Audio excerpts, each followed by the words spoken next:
So elasticity of demand, elasticity stands for change in demand. किसकी बातें होने वाली है? Change in demand. अभी डिमांड में चेंज क्यों आता है? तो person to person demand change होती है, यस और नो? यस और नो. उसके कुछ हम लोग ऑलरेडी फैक्टर्स पढ़ के रखे, पढ़े कि नहीं पढ़े? कौन से फैक्टर थे एक बार रिकॉल करो जरा.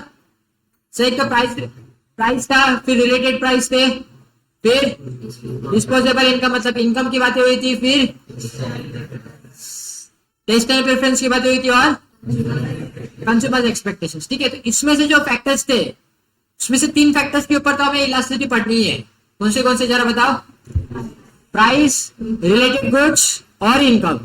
ठीक है, तो इनकम का तो है सीधा इनकम इलास्टिसिटी ऑफ डिमांड, फिर प्राइस इलास्टिसिटी ऑफ डिमांड, और क्रॉस इलास्टिसिटी ऑफ डिमांड करके भी एक कॉन्सेप्ट है जिसमें हम लोग पढ़ेंगे कि change in demand due to related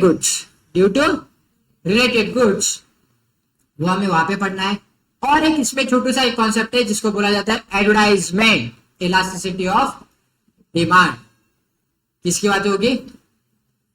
advertisement elasticity of demand. ठीक है, तो अभी क्या होता है इलास्टिसिटी ऑफ डिमांड में? हम लोग को एक्चुअल में पढ़ना क्या होता है? हम लोग को ये चेक करना होता है कि सर प्राइस में चेंज हुआ. फॉर एग्जांपल 10 रुपीज की आइसक्रीम आती थी तो हम लोग खरीदते थे 5 क्वांटिटी. कितनी क्वांटिटी खरीदते थे तुम लोग? ठीक है, उसकी प्राइस अगर 5 रुपीज हो गई तो आप कितना खरीदोगे? हाँ, 10 खरीदोगे, आया ना? अगर उसकी प्राइस 15 रुपीज चली जाती तो कितना खरीदते? हाँ सर, एक आध दो खरीद लेते, आया ना? या तो खरीदते ही नहीं. इससे क्या पता चल रहा है कि सर प्राइस में चेंजेस आने की वजह से हम लोग क्या कर रहे हैं? हमारी डिमांड चेंज कर रहे हैं. ये हमारा लॉ ऑफ डिमांड बोलता था, उसी को अभी हमें आगे एक्सटेंड करके पढ़ना है कि कितना प्राइस में चेंज आने से आपकी क्वांटिटी डिमांडेड कितनी अफेक्ट होती है, हमें वो चेक करना है.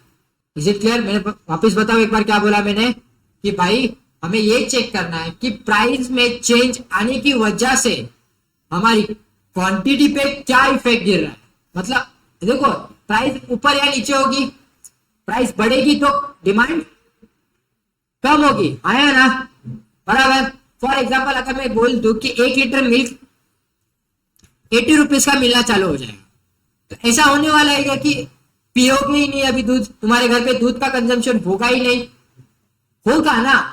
कम होगा लेकिन होगा. पेट्रोल 100 रुपए के ऊपर मिल रहा है आज. एक टाइम था जब 60 रुपीज का मिलता था. कितने का मिलता था? 60 का मिलता था. आज 100 प्लस है, 107 कुछ तो अमाउंट चालू है आज. फिर भी लोग खरीद रहे हैं ना, आया ना? लेकिन कम खरीद रहे. मैं नहीं बोल रहा कि ज्यादा ही खरीद रहे, कम हो गया अभी उसका. लेकिन कितना कम? प्राइसेस बढ़ने की वजह से डिमांड कम हुई, लेकिन कितने हद तक कम हुई वो हमें चेक करना होता है. कहां पे? Elasticity of demand. प्राइसेस बढ़े, क्वांटिटी डिमांडेड भी कम हुई, क्योंकि अभी देखो ईवी आ गया मार्केट में, पेट्रोल के दाम बढ़ने लग गए तो सीएनजी की गाड़ियां बिकने लग गई ज्यादा. सीएनजी पता है ना आप लोग को? सीएनजी की जो कार्स है वो बिकने लग गए ज्यादा. डीजल के कार्स को डिमांड बढ़ा, आया ना? तो अभी मार्केट में नया कॉन्सेप्ट चालू है ईवी का, इलेक्ट्रिक व्हीकल के, आया ना? तो ये क्या हो रहा है कि सर एक चीज का अगर प्राइसेस बढ़ेगा तो उसका डिमांड कम होगा, लेकिन ऐसा नहीं कि फटाक से बंद ही हो जाएगा.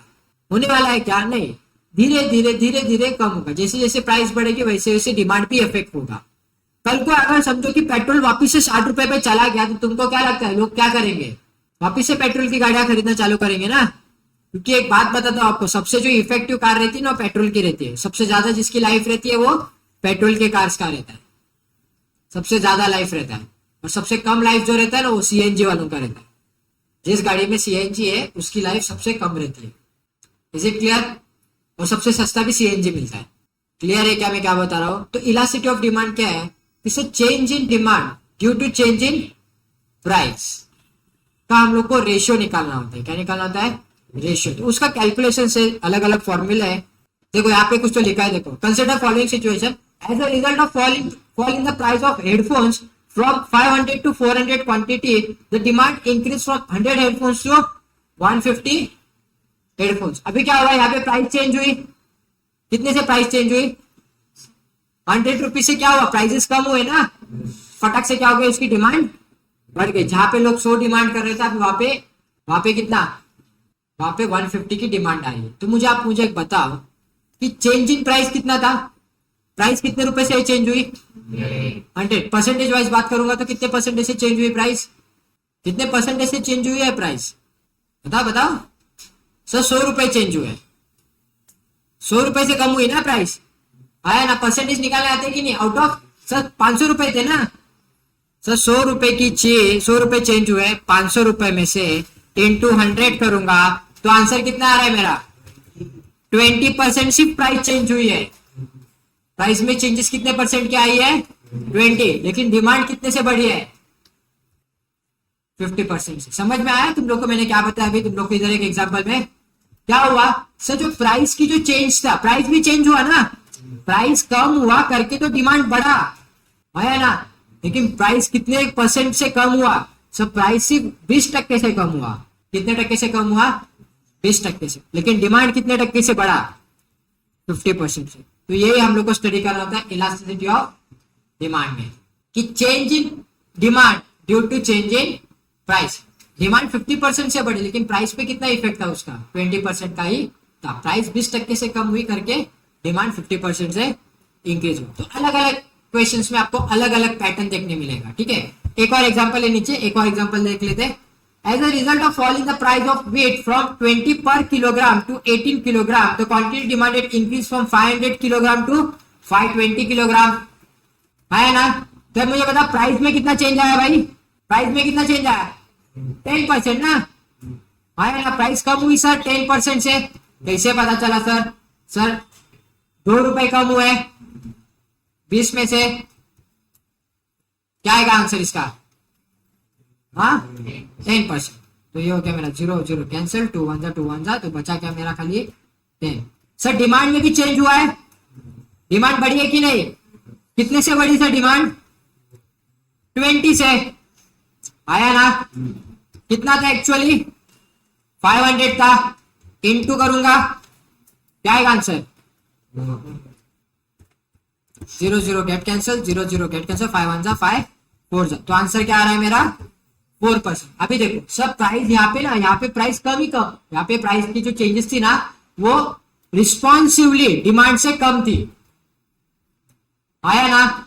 प्राइस में कितना चेंज आया था 20%, लेकिन डिमांड में कितना रेज हुआ 50%। यहाँ पे वैसे हुआ क्या, नहीं, यहाँ पे प्राइस में कितना चेंज आया है 10% का चेंज है, कितने परसेंट का चेंज है 10%, लेकिन डिमांड कितने से बढ़ी 4% से बढ़ी। मतलब कोई ऐसा ड्रास्टिक चेंज नहीं आया, लेकिन यहाँ पे ड्रास्टिक चेंज था भाई, 20% से प्राइजेस गिरे थे, तो यहाँ पे 50% से डिमांड क्या हो गई तुम लोग की, इंक्रीज हो गई। तो टर्मिनोलॉजी से इधर जो आगे जाके हम लोग देखेंगे, इज इट क्लियर। एक और केस स्टडी है वो भी देख लेते हैं, क्या बोला देखो। As a result fall in the price of salt from 9 per kilogram to 7.5 पर ग्राम पर किलोग्राम, तो quantity demanded increase from 1000 kilogram to 1005 kilogram. बताओ जरा प्राइस में कितना चेंज है, तुम लोग के पास कैलकुलेटर है, मेरे पास कैलकुलेटर नहीं है, बताओ कितना चेंज है, 16.67, ठीक है, 16.67% का चेंज है प्राइस में, प्राइस कम हुए मेरे, राइट, आया ना। तो डिमांड में क्या बढ़ रही है ना, डिमांड कितने से बढ़ी डिमांड, 0.5%। सब प्राइस कम हुए, प्राइस 16% से कम हुए, लेकिन डिमांड पे उसका ज्यादा इफेक्ट गिरा नहीं है। इज इट क्लियर, आया ना। तो ये हम लोग को देखना होता है कहाँ पे, इलास्टिसिटी ऑफ डिमांड में। Is it clear. तो उसमें सबसे पहला जो मेथड है हम लोग का elasticity of method, price elasticity of method है। यहाँ पे डेफिनेशन लिखा है देखो, elasticity of demand is defined as the degree of responsiveness of quantity demanded of a goods changes in one of the variables on which demand depends। किसी एक variable की बात करें तो हम लोग पहला वेरिएबल कौन सा पकड़ के चलने वाले हैं, प्राइस। पहला वेरिएबल क्या हम लोग के केस स्टडीज में प्राइस है, क्या है price. More precisely, the elasticity of demand is the percentage change in the quantity demanded divided by the percentage change in one of the variables of on which demand is depend. ठीक है, अभी हम लोग ने खाली ये check किया कि कितना चेंज हो रहा था. ठीक है, इलास्टिसिटी नहीं निकाला. अभी हम लोग ने क्या चेक किया कि सब प्राइस में कितना चेंज आया और डिमांड में कितना चेंज आया. लेकिन आपको अगर एक्चुअली इलास्टिसिटी निकालनी है तो उसका एक फॉर्मूला है. आगे मेथड से हम लोग मेथड्स चेक करेंगे. लेकिन एक बात तो क्लियर हो गया, हम लोग को पढ़ना क्या है, डिमांड चेंज हुआ, कितने हद तक चेंज हुआ, उसके ऊपर प्राइस का क्या इफेक्ट था. प्राइस इतने से कम हुआ करके डिमांड इतने से बढ़ा. Is it clear? आया ना? चलो, सबसे पहला जो मेथड है हम लोग का, हेडिंग डालो, नोटबुक निकालो, लिखना है अभी बहुत, अभी लिखना है भाई, फटाफट फटाफट निकालो बुक अपने अपने. Okay, done done done. चलो स्टार्ट करो. Price elasticity of demand. तो इसमें जो सबसे पहला मेथड है वो हमारा क्या है, परसेंटेज मेथड. क्या है? Percentage method. तो लिखो चलो परसेंटेज.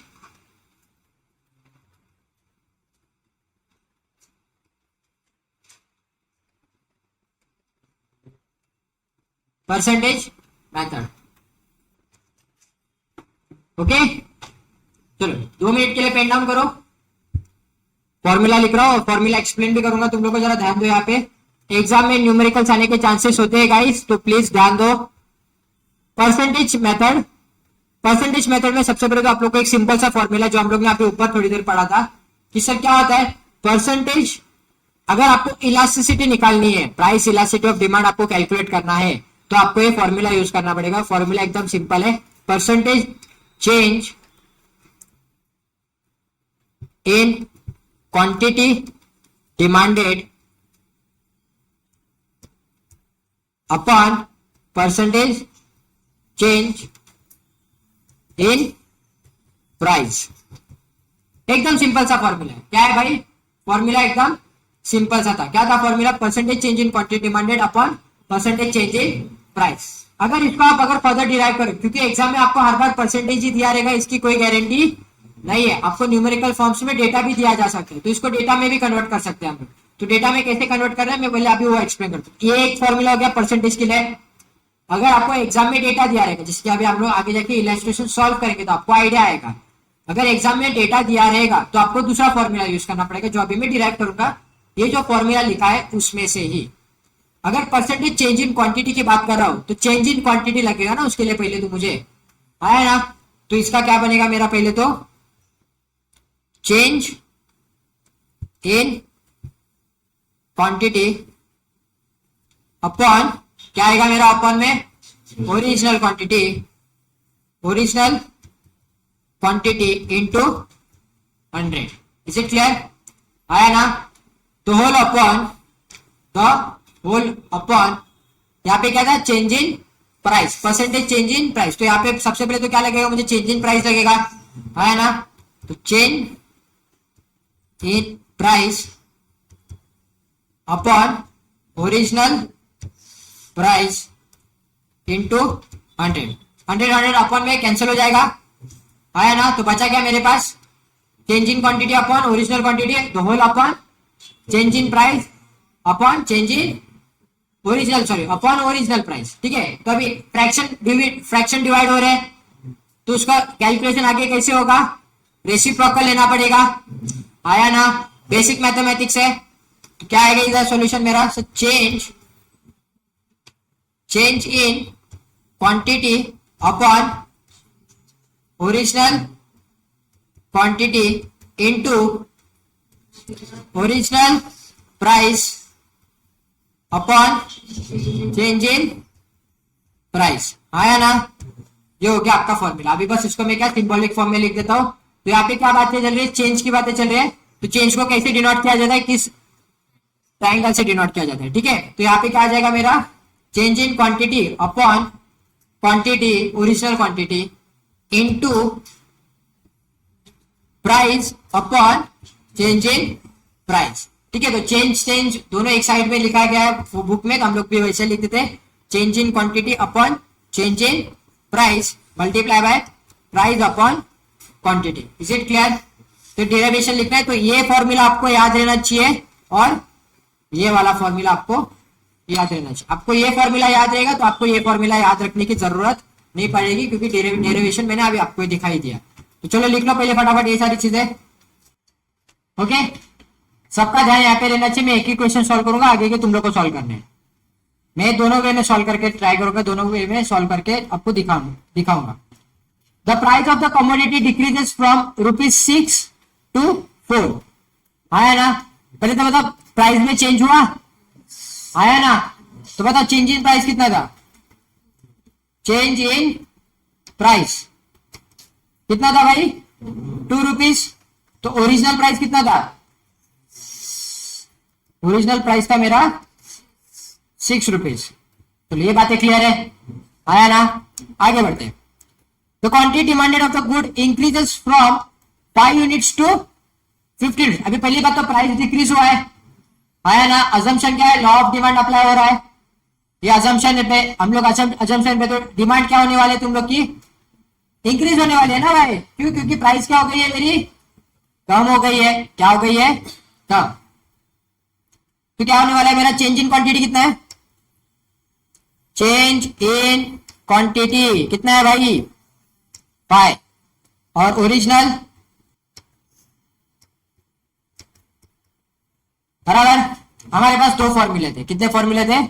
दो। पहला फॉर्मूला क्या था? परसेंटेज का था। तो अभी परसेंटेज तो निकालने की जरूरत नहीं, क्योंकि आपको फिगर्स दिए गए। ठीक है, तो सेकंड वाला फॉर्मूला पे अप्लाई हो सकते हैं। तो सेकंड वाला फॉर्मूला क्या था? Change in quantity upon. तो चेंज इन क्वांटिटी कितना है? 5/2 multiply by change in quantity क्या आएगा? अरे फॉर्मूला क्या था? फॉर्मूला क्या था? Change in quantity upon change in price into original price quantity. Sorry, original price upon quantity. तो ओरिजिनल प्राइस कितने है मेरी? अपॉन, बता भाई कैलकुलेट करके। भाई इसका तो आंसर बता ही सकते हो तुम लोग। कितना? तो यहां पे इस क्वेश्चन में elasticity of demand, price elasticity of demand, इसको ऐसे डिनोट किया जाता है, ईपी बोला जाता है। क्या बोला जाता है? EP. EP stands for price elasticity of demand is equal to my 1.5 negative. क्या आता है ये? भले आंसर पॉजिटिव में आया, लेकिन इसको डिनोट करते समय किस में डिनोट करोगे? नेगेटिव में। क्यों? Because there is a inverse relation, indirect relation between price and quantity demanded. ये हम लोग ने लॉ ऑफ डिमांड में पढ़ा था कल ही मैंने बताया था तुम लोग को। डाउनवर्ड स्लोपिंग क्यू है, वो भी लेफ्ट टू राइट ही क्यू, क्योंकि there is a inverse relation between price and quantity demanded. Is it clear to everyone? इसीलिए उसको लॉ ऑफ डिमांड बोला जाता है। तो इसीलिए आधी जगह पे कि किधर किधर वो अप्लाई होता है, किधर किधर अप्लाई नहीं होता। तो यहाँ पे इसकी वैल्यू आ गई, आया ना? चेक करते हैं सर, -1.5। चलो सेकेंड वाला सॉल्व करना है अभी आप लोग को। करो sir.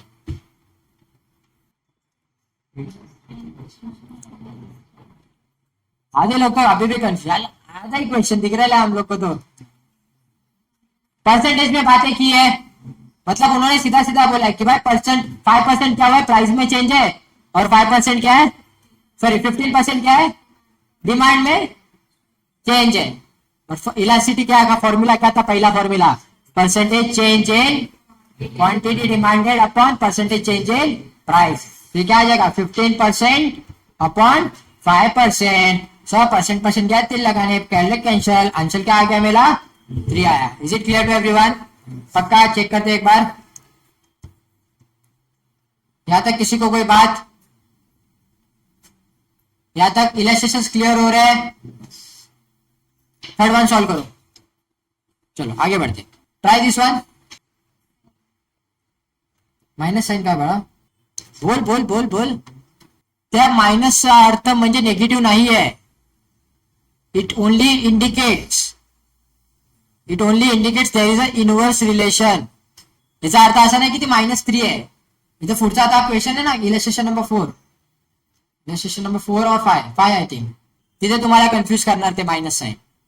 Minus sign means not -3. It's not -3. Value positive 3च आहे. We are just indicating it कि there is a inverse relation between price and quantity demanded. आलं लक्षात? ठीक आहे. आगे negativity means it's not -3, it's only 3. आलं लक्षात? व्हॅल्यू ती 3 आहे, नाही तर -3 घेतली की मग आन्सर काय येणार आहे? चुकणार आहे. तर इथे आन्सर तुमचा काय? मग वरच्या याच्यात पण ये इलस्ट्रेशन नंबर 1 व्हाट ये आपका आंसर क्या था? -1.5 था कि सिर्फ 1.5 था? 1.5 था. यहाँ पे भी आपका आंसर क्या है? 3 है. यहाँ पे आंसर क्या है आपका? 3 है. क्लियर है? नेगेटिव साइन क्या डिनोट करता है सर? आपका इनवर्स रिलेशन है वो डिनोट करता है. ठीक है. अभी इलस्ट्रेशन नंबर 3 सॉल्व करना है आप लोग को. चलो सॉल्व करना स्टार्ट करो. हो गया सॉल्व? चलो ध्यान दो यहाँ पे. Guys pay attention, pen down. Illustration number 3, the price of a good decreases from 100 to 60. Okay, so change in price कितना है? So change in price is equal to my 40 rupees, right? And my original price is 100 rupees. Is it clear till here? Any doubt? No. If the price elasticity of demand for it is 1.5, इसका elasticity of price दिया है आप लोग को already. तो मेरा EP is equal to 1.5 है. सो यहाँ पे नेगेटिव साइन लगाना जरूरी है. लगाओ क्या? नहीं लगाओगे तो क्या हो जाएगा? वो गलत हो जाएगा. आंसर क्या हो जाएगा? गलत. आगे बढ़ते. The original quantity demanded is 30 units. मतलब मेरा क्वांटिटी कितना है? 30 है. Calculate the new quantity demanded. अभी आप लोग को क्या पूछा उन्होंने? नया क्वांटिटी जितना डिमांडेड है वो आपको क्या करना है? फाइंड करना है. तो इन सब में से एक ही चीज तो मिसिंग दिख रही है मेरे को, चेंज इन क्वांटिटी. इसको एक्स पकड़ के चलो. आया ना? फॉर्मूला क्या है अपना? Change in quantity upon change in price multiply by price upon quantity. आया ना? बताओ. 1.5 is equal to change in quantity X है अपॉन पी कितना है अपना? Change in price 40 multiply by 100 upon 30.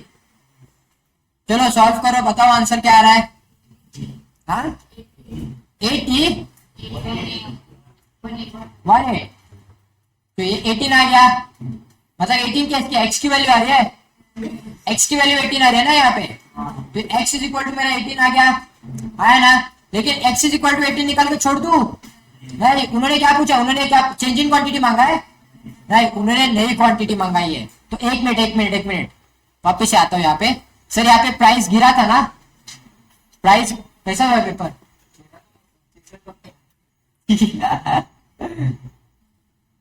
Price कम हुई है ना? तो क्वांटिटी जो क्वांटिटी में चेंज हुआ रहेगा फेवरेबल रहेगा कि अनफेवरेबल रहेगा? बढ़ा रहेगा ना? आया ना?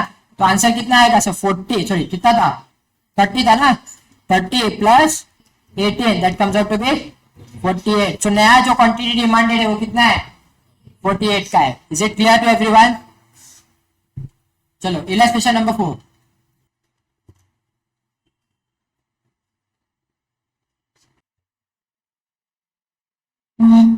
सर क्या ही करें? मतलब चाहते क्या है इंस्टीट्यूट वाले? आधा इंफॉर्मेशन हम लोग को यूनिट्स में दिया है और आधा इंफॉर्मेशन हम लोग को परसेंटेज में दिया. मतलब फॉलो करे तो कौन सा फॉलो करे? परसेंटेज को फॉलो करे कि इसको क्वांटिटी और प्राइस को फॉलो करे? तुम्हारे हिसाब से तो क्या फॉलो करते तुम लोग? मेरे हिसाब तो परसेंटेज फॉलो करता चुपचाप. एक तो परसेंटेज दिया, दूसरा परसेंटेज में खुद निकाल दूंगा.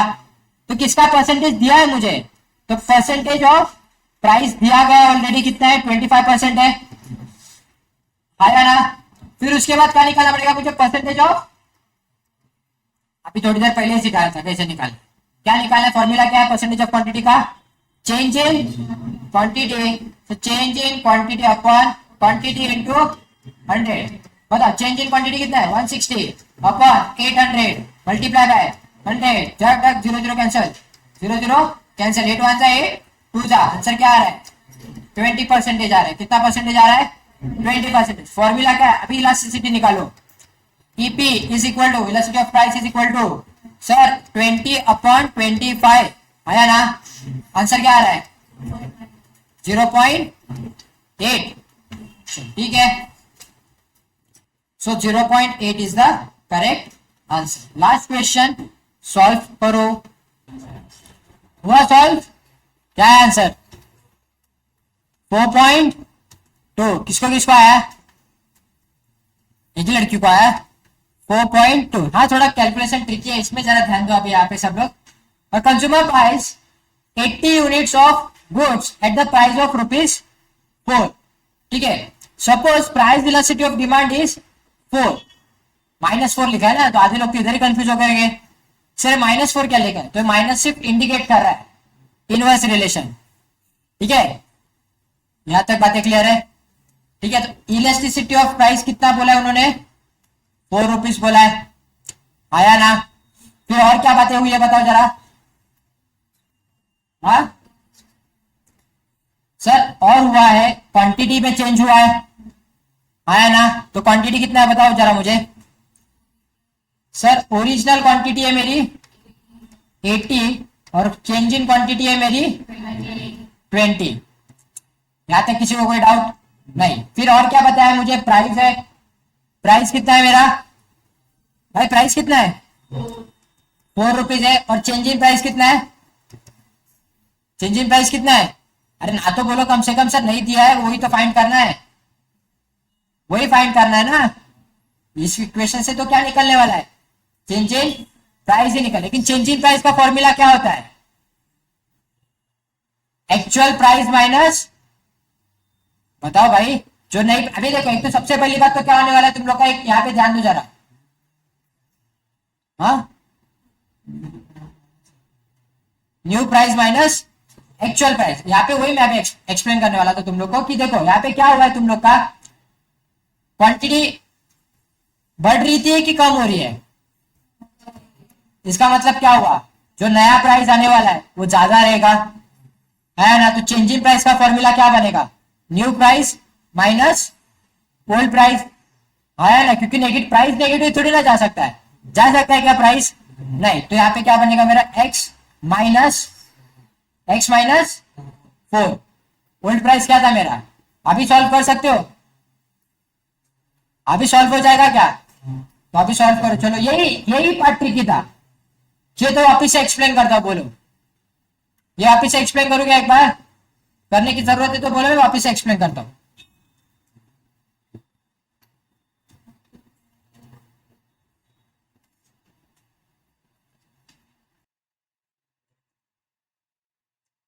Done guys? सॉल्व करूं मैं? तो हाँ, हो गया ना? हो गया तो आंसर बताना। 4.2। चलो, टाइम है। हाँ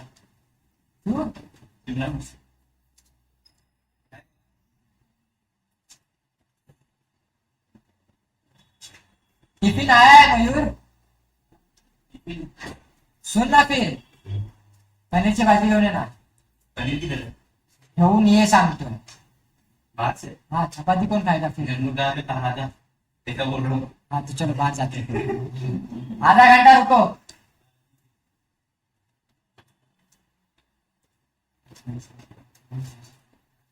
हाँ भाई संजय, तो ये था, ये क्या था? अभी हम लोग ने कुछ पढ़ा नहीं है, तुम लोग को समझ में आ रहा है क्या? अभी तक मैंने तुम लोग को प्राइस वेलोसिटी पढ़ाना चालू किया नहीं है।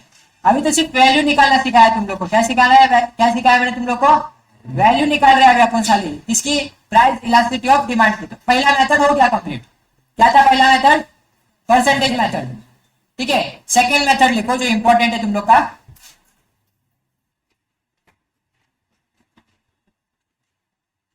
ज्योमेट्रिक मेथड और पॉइंट मेथड।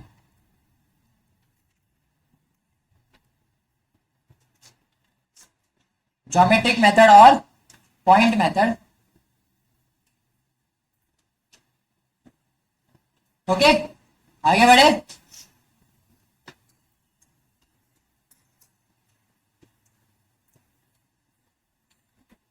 यहाँ पे भी एक फॉर्मूला है, लेकिन यहाँ का फॉर्मूला एकदम सिंपल सा है। यहाँ पे कुछ परसेंटेज वगैरह नहीं निकालने। आपका फॉर्मूला ऐसा है, lower segment upon upper segment, lower segment upon upper segment.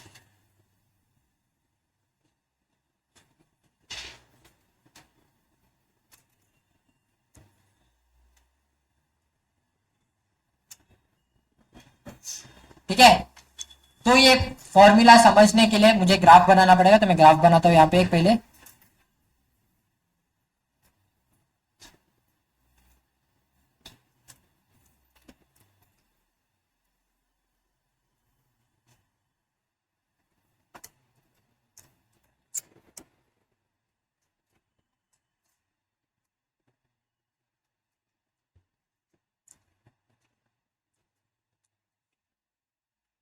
चलो बचपन की कुछ यादें ताजा करते हैं।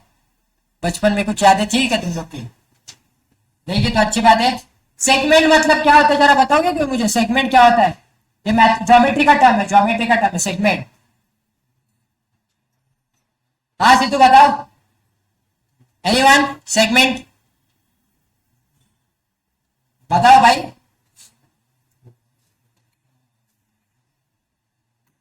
भाई इसको क्या बोलते हैं? ये क्या बन गया? एरो। रे होता है रे, रे होता है रे। Arrow arrow arrow. नसीब बांधना बोल रहा। रे हो।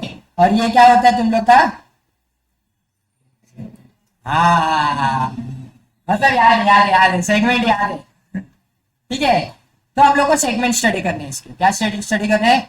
सेगमेंट। अभी यहाँ पे देखो लोअर सेगमेंट की बातें हो रही है और अपर सेगमेंट की बातें हो रही है। यहाँ पे मैंने कुछ पॉइंट्स प्लॉट किए, यहाँ पे मैंने क्या किया? कुछ पॉइंट्स प्लॉट किए। ठीक है, हम लोग अभी इसमें देखेंगे कि लोअर सेगमेंट कितने और अपर सेगमेंट कितने। ठीक है, तो सबसे पहले मैं ये वाला पॉइंट लेता हूँ, मैं इनको नाम देता हूँ ए बी सी डी और ई। नामकरण दे दिए, तो मैं अभी पॉइंट नहीं बोलूंगा, मैं ए बी सी डी बोलूंगा। ठीक है, तो मैं ए की बात कर रहा हूँ। किसकी बात कर रहा हूँ? ए। तो ए जो पॉइंट है, ए पॉइंट में जो ग्राफ ड्रॉ हुआ है उसमें लोअर सेगमेंट कितने हैं? बता भाई, लोअर सेगमेंट कितने हैं? कितने? अरे सेगमेंट अभी तो बताया, ऐसा रहता है सेगमेंट। कितने सेगमेंट दिख रहे हैं? कितने सेगमेंट है? 4 सेगमेंट है। चलो ठीक है सर, सेगमेंट कितने थे मेरे? 4 सेगमेंट। अपर सेगमेंट कितने? अपर सेगमेंट कितने है? 0 है। ठीक है, तो ए पॉइंट पे आके मैं क्या मेरा ये बन रहा है सब? फॉर्मूला क्या था? Lower segment upon upper segment, बराबर। तो मैं यहाँ पे आके लिखूंगा ए इज इक्वल टू 4 अपॉन 0। बचपन में कभी तो सिखाया रहेगा किसी ने तो कि फ्रैक्शन में ए अपॉन बी होता है, where B can not be 0। तो यहाँ पे बी तो क्या हो गया? 0 हो गया ना। तो इसका आंसर क्या बनने वाला है? हाँ, इंफिनिटी। कोई 0 बोलता ना, इंफिनिटी आता है। इसकी वैल्यू डिराइव नहीं की जा सकती, इसकी वैल्यू हम डिराइव नहीं कर सकते। ठीक है, तो इसके लिए हम लोग इसको क्या बोलते हैं? इंफिनिटी करके नाम दे दिया, चिपका दिया, tata bye bye goodbye bye. अभी हम लोग बात करते हैं बी की। किसकी बातें करेंगे? बी का क्या बन रहा है भाई बताओ? लोअर सेगमेंट कितने है? 3 बाय अपर सेगमेंट कितना है? 1। तो आंसर क्या आ रहा है? 3 आ रहा है।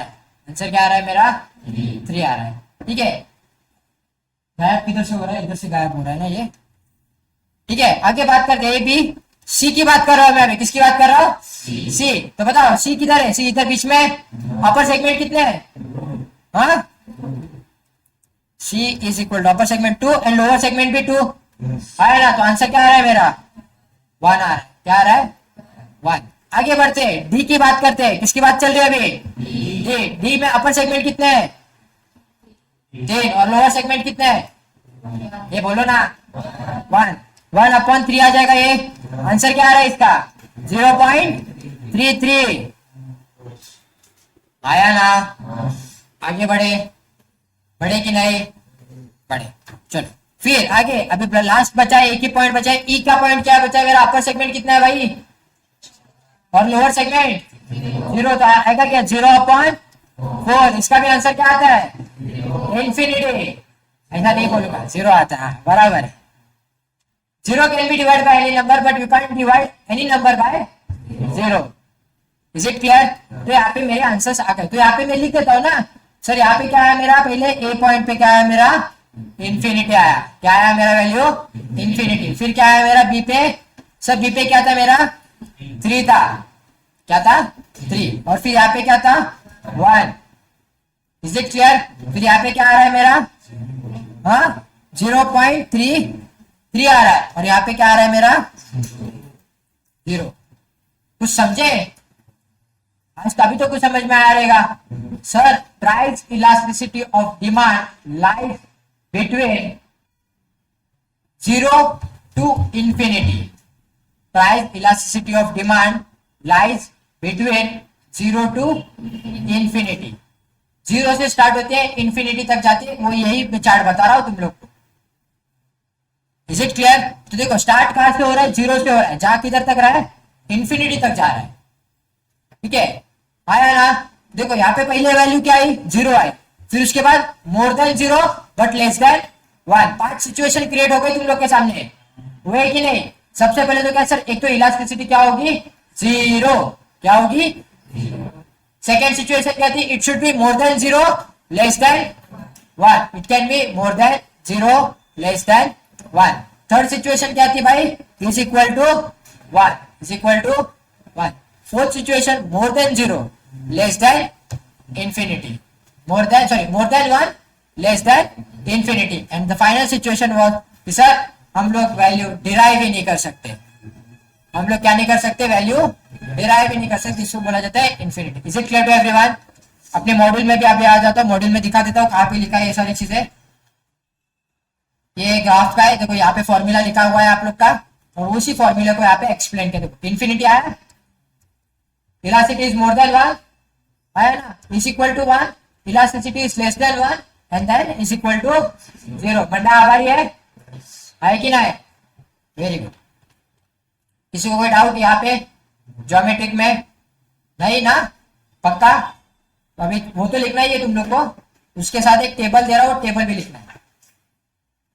चलो अभी आप लोग को पता चल ही गया है, तो अभी हम लोग एक टेबल देखने के लिए हम लोग रेडी है।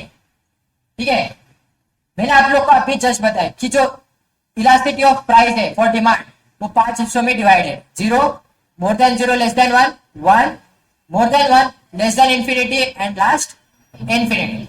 तो जब 0 होगा, मतलब आप जब इलास्टिसिटी फाइंड करोगे, परसेंटेज मेथड से करोगे या फिर नॉर्मल में से, आप कौन से भी मेथड से फाइंड करोगे, आगे 2-3 मेथड है, और अगर आप फाइंड करते हो तो आपका क्या होगा, न्यूमेरिकल मेजरमेंट ऑफ इलास्टिसिटी 0। तो इसकी हम लोग टर्मिनोलॉजी क्या है, इसको हम लोग इकोनॉमिकल लैंग्वेज में क्या बोलते हैं, परफेक्टली और कंप्लीटली इनइलास्टिक।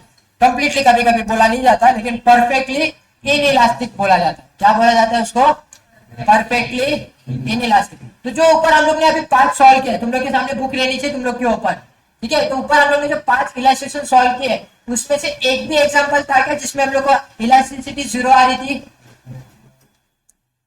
थी क्या? नहीं थी ना, नहीं थी ना, आया ना?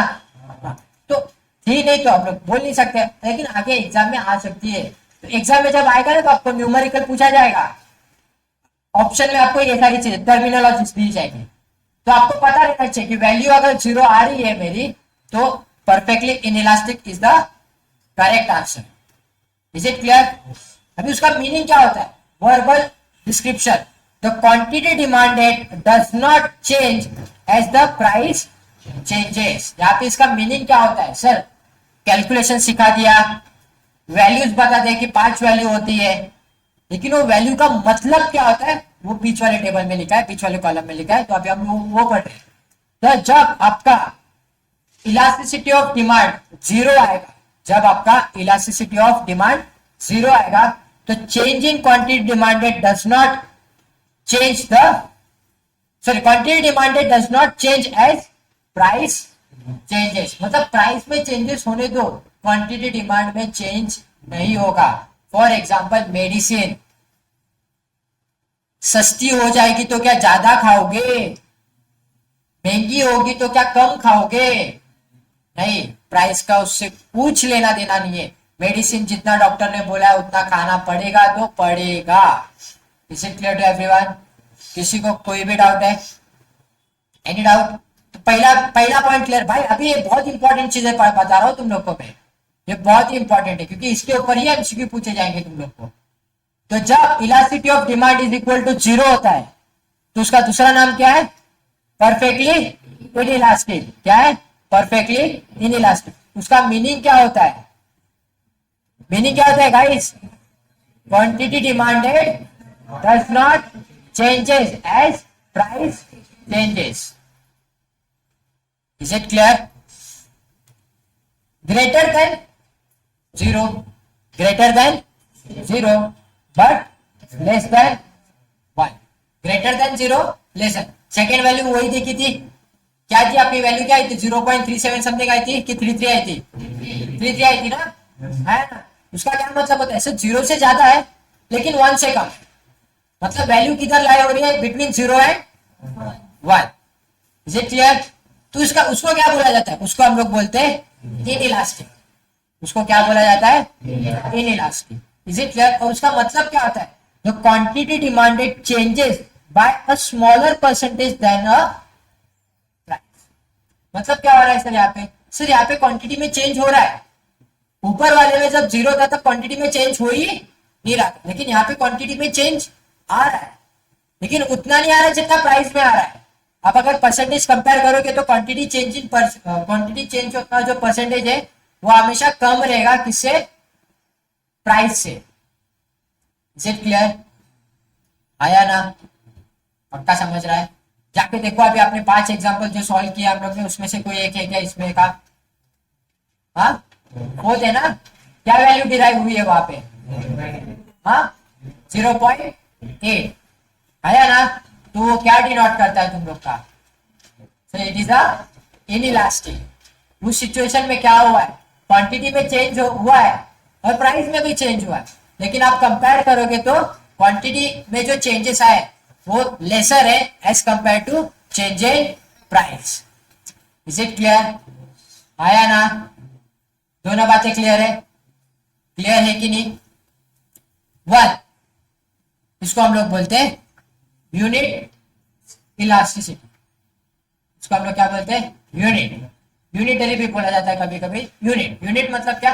कि सर जितना परसेंटेज ऑफ चेंज आपका क्वांटिटी में आ रहा है उतना ही परसेंटेज चेंज कहां पे होने वाला है? आपका प्राइस में होने वाला है। दोनों सेम परसेंटेज में चेंज हो रहे हैं तो आंसर क्या आएगा? 1 आएगा। Is it clear? अगर दोनों अलग अलग परसेंटेज में चेंज हुए तो 1 नहीं आएगा सर। तो उसके लिए तो ऊपर नीचे लिखा गया है, ठीक है? तो अगर सेम रहेंगे परसेंटेज तो ये आंसर क्या आने वाला है? आपका 1 आने वाला है। परसेंटेज का गेम है भाई ये पूरा। इसका गेम चल रहा है ये परसेंटेज का। Greater than 1 but less than infinity. यही बातें पढ़ी थी हम लोग ने अभी कि भाई 1 से ज्यादा है लेकिन लेसर देन इंफिनिटी। तो इसको हम लोग क्या बोलते हैं? इलास्टिक। इसको क्या बोला जाता है? इलास्टिक। इसका क्या मतलब होता है? अभी तुम लोग मतलब बता दो, चलो मतलब बताओ क्या होगा इसका मतलब? Quantity demanded is more than change in price. तो quantity demanded changes by a larger percentage than the price. सब प्राइस में भी चेंज आया, क्वांटिटी डिमांड में भी चेंज आया, लेकिन आप अगर कंपेयर करोगे तो क्वांटिटी डिमांडेड में जो चेंजेस था वो प्राइस से ज्यादा था। Is it clear? आया ना? पक्का? तो आपने बुक में आप जाके देखोगे तो बहुत सारे एग्जांपल्स है इस पे, है कि नहीं? मोर than 1, less than infinity. Is it clear? पर लास्ट में बचता है हमारा इंफिनिटी। इंफिनिटी में क्या है भाई? Purchasers are prepared to buy all they can obtain at some price and none। ये देखो, ये पढ़ने से अच्छा ना, ये क्या हुआ? ये पढ़ने से अच्छा ना अपना पहले तो मीनिंग पढ़ो। सर इंफिनिटी के टाइम पे क्या होने वाला है? Perfectly elastic. इसको क्या बोला जाता है? Perfectly elastic. ठीक है, अभी कौन सी सिचुएशन बचे है बताओ मुझे? सारी सिचुएशन हम लोग ने यहाँ पे ऑलमोस्ट कवर की है। ठीक है, बस एक ही सिचुएशन बची है, इधर आप लोग को देखने मिलेगी वो सिचुएशन। बताओ, वो डेफिनेशन पढ़ने से अच्छा तो ग्राफ पढ़ लो। चलो अभी एक एक हम लोग पढ़ते हैं गाइस। यहाँ पे ध्यान दो कि सर हम लोग ने ईपी इज इक्वल टू 0 पढ़ा, आया ना सर। हमने ईपी इज इक्वल टू 1 भी पढ़ लिया सर। हम लोग ने EP is equal to EP is greater than 1 भी पढ़ा सर। हम लोग ने ईपी इज लेस देन 1 भी पढ़ा। तो अभी बचा क्या? इंफिनिटी बचा ना। तो इंफिनिटी का मतलब ये होता है कि भाई प्राइस में चेंज नहीं आ रहा, प्राइस कांस्टेंट है, चेंज कहां पे आ रहा है? डिमांड में। एग्जाम्पल ले लो, तुम लोग के घर पे फंक्शन है और मम्मी ने घर पे तुम लोग मतलब स्पेशली गर्ल्स लोगों को बोला है की आज ते म्हणजे प्रसादाला किंवा लोक जे घरी येतील त्यांना आपण मसाले दूध देणार। काय देणार? मसाले दूध। ठीक है, तो मुझे एक बात बताओ, प्राइस चेंज हुआ था मार्केट में? नहीं हुआ है ना अभी तक प्राइस चेंज, लेकिन नीड है ना घर पे, नीड है कि नहीं है? तो रेगुलरली तुम लोग के घर पे 1 लीटर दूध आता है, तुम लोग के घर पे आज फंक्शन है और तुम लोग मसाले दूध बनाने वाले, तो कितना लीटर मंगाओगे? बताओ भाई। और ग्लास भर भर के देना तुम लोग, ऐसा नहीं कि प्रसाद म्हणजे असा तीर्थासारखा नाही द्यायचा आहे, ग्लासात पियाला सांगितलंय मी। ठीक है, तो कितना ऑर्डर करोगे मिल्क? हाँ सर, एटलीस्ट 10 लीटर तो मंगाओगे घर पे, एटलीस्ट मिनिमम। अभी तुम लोग गांव में रहते तो तुम लोग यहाँ पे 500-600 लोग तो आ ही जाते, तो ये कॉन्सेप्ट को यूज नहीं करता, लेकिन मुंबई में ये कॉन्सेप्ट यूज होता है। मेरे घर पे तो हम लोग मसाले दूध ही देते गणपति के टाइम पे, मोस्ट प्रोबेबली जो लोग फंक्शन मतलब घर पे आते हैं गणपति के टाइम पे। एक तो गणपति हम लोग का छोटू सा रहता है, 1.5 दिन का रहता ही है, तो जितना हम लोग खर्चा कर सकते उतना कर देते। तो पापा आते तो जो गेस्ट आते घर पे तो उनको हम लोग मसाला दूध सर्व करते। तो यूजुअली मेरे घर पे 1 लीटर का दूध आता है, 1 लीटर का पैकेट आता है गोकुल का, वो आता है। लेकिन जब वो फंक्शन रहते गणपति के टाइम पे 10 लीटर मंगाते हैं हम। क्यों? क्योंकि क्या हो गया है, डिमांड बढ़ गई। प्राइस में चेंज हुआ क्या? प्राइस में चेंज ऐसा है सर, कल भी तो 1 लीटर मंगाया था तब 63 रुपीज का ही मिल रहा है, आज 10 रुपए का मंगाया, सॉरी 10 लीटर मंगाया तभी भी कितने मिल रहा है? 63 में ही मिल रहा है। तो प्राइस कांस्टेंट है, चेंज क्या हो रहा है? खाली डिमांड चेंज हो रही है। क्या चेंज हो रही है? Demand. Is it clear to everyone? आया ना? तो पांचों केस स्टडी क्लियर है? ठीक है, तो आज का होमवर्क क्या रहेगा तुम लोग को मैं बता देता हूँ। अभी तक हम लोग का इलास्टिसिटी ऑफ प्राइस खत्म नहीं हुआ है, एक इंपॉर्टेंट इलास्टिसिटी बाकी है, इसमें से मेथड बाकी है, आर्क बोला जाता है इसको, आर्क इलास्टिसिटी। इधर रहेगा किधर तुम, ये एक इंपॉर्टेंट इलास्टिसिटी मेथड बाकी है, ये हम लोग कल देखेंगे। इनकम और क्रॉस और एडवर्टाइजमेंट, वो भी हम लोग कब देखेंगे? कल के क्लास में देखेंगे। Is it clear? तो आज होमवर्क में करके क्या आना है तुम लोग को? तो आज जितना भी पढ़ा इलास्टिसिटी के पॉइंट ऑफ व्यू से, इलास्टिसिटी सारे देखने। ये ग्राफ मेरे को पता है तुम लोग ने खाली फॉर्मूला लिख के लिया है, ये ग्राफ बनाया नहीं होगा, तो बनाना है। और उसके साथ साथ जो मैंने यहाँ पे एक्सप्लेनेशन लिखे थे तुम लोग के A, B, C, D और ये E, ताकि तुम लोग को आइडिया है कि ये सेगमेंट होता क्या है। ठीक है, सेगमेंट बेसिस पे कैसे वैल्यू निकाली जाती है वो पढ़ा, वो लिखना है तुम लोग को घर पे जाके। फिर उसके बाद आर्क मैंने अभी तक पढ़ाया नहीं है तुम लोग को, तो आर्क लिखने की जरूरत नहीं है। ये पांचों डायग्राम तुम लोग के बुक में दिखने चाहिए, आया ना? और फिर एक जो टेबल था यहाँ पे आप लोग का, वो टेबल तुम लोग के बुक में दिखना चाहिए। अकाउंट्स में कुछ होमवर्क दिया था मैंने, दिया है ना? दिया है 2 क्वेश्चंस दिए प्रैक्टिकल प्रॉब्लम से, और इकोनॉमिक्स का ये थ्योरी थोड़ा लिखना है तुम लोग को घर पे जाके। चलो that's it guys, that's it for the day. Bye bye guys, see you guys tomorrow.